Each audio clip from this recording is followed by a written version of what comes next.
Prayan news కి స్వాగతం.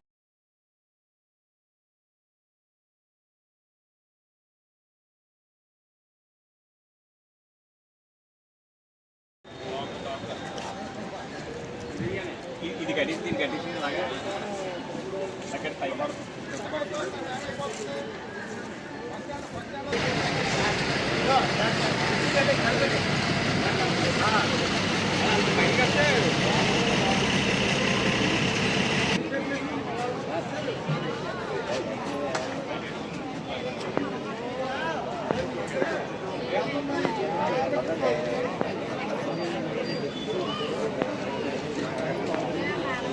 నియోజకవర్గ ప్రజానికానికి శుభాకాంక్షలు తెలియజేసుకుంటూ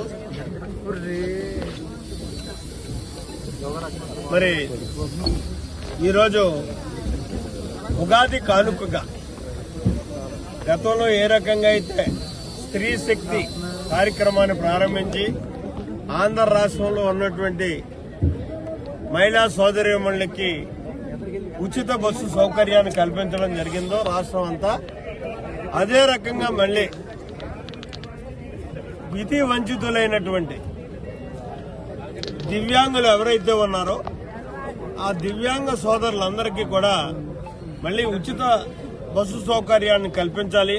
వాళ్ళు ఎక్కడికి వెళ్లాలనుకున్నా సరే ప్రయాణ సౌకర్యం ఉచితంగా చేయాలి, వాళ్ళు కూడా మహిళతో పాటు సమానంగా చూడాలి అనేటటువంటి ఒక ఆలోచనతో గౌరవ ముఖ్యమంత్రి చంద్రబాబు నాయుడు గారు మంచి ఆలోచన చేసి ఇవాళ ఉచిత ప్రయాణ సౌకర్యాన్ని ఆర్టీసీ ద్వారా కల్పించడం జరిగింది.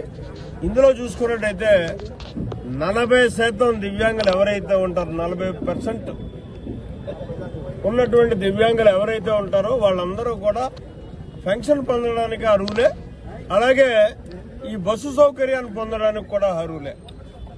అంతేకాకుండా 20% ఉన్న వాళ్ళు కానీ అసలు మనిషి యొక్క సహకారం లేనటువంటి, సహాయం లేకుండా బయటికి రాలేనటువంటి వారు ఎవరైనా ప్రయాణం చేయాలనుకున్నా వాళ్ళకు కూడా అటెండర్ని ఇవ్వడం జరిగింది.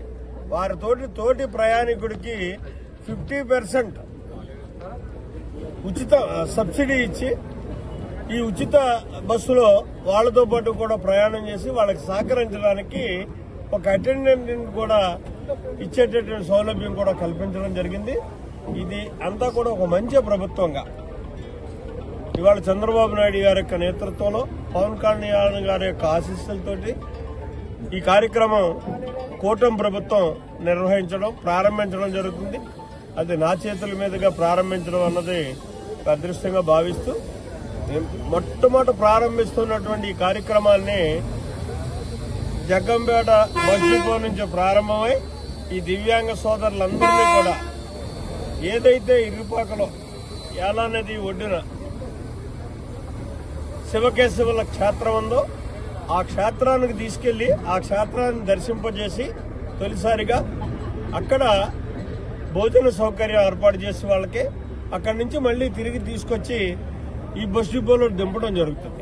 స్టేట్ అంతా కూడా ఈ కార్యక్రమం జరుగుతుంది. స్టేట్ అంతా కూడా స్టేట్ లో ఎక్కడికి వెళ్ళినా సరే 5 బస్సుల్లోనే నిబంధనలు ఏవైతే ఉన్నాయో ఆ నిబంధనలన్నీ కూడా దివ్యాంగులకు వర్తిస్తాయి. మరి ఈ రోజు మా దివ్యాంగులందరూ కూడా చాలా ఆనందదాయకం, మంచి రోజు కూడా ఈ రోజు. నారా చంద్రబాబు నాయుడు గారు డిసెంబర్ 3ని ఏదైతే ఇంద్రధనుస్సు పథకంతో పెట్టారో అందులో ఒకటి దివ్యాంగ శక్తి, అంటే మేమందరం కూడా శక్తివంతంగా గుర్తించి ఈ రోజు నుంచి కూడా ఈ దివ్యాంగులందరికీ ఉచితంగా బస్సు ప్రయాణం అనేది ఏర్పాటు చేయడం మనకు చాలా ఆనందంగా ఉంది. జగ్గంపేటలో జ్యోతి నెహ్రూ గారు దీన్ని ప్రారంభించారు. జగ్గంపేట కాన్స్టిట్యూషన్ మొత్తం దగ్గర 200 మంది దివ్యాంగులు ఈ బస్సులో ప్రయాణం చేస్తున్నాం. మా అందరికి చాలా ఆనందంగా ఉంది. Thank you sir, thank you CM sir, thank you Pavan sir, thank you Jyothi Nehru sir, thank you.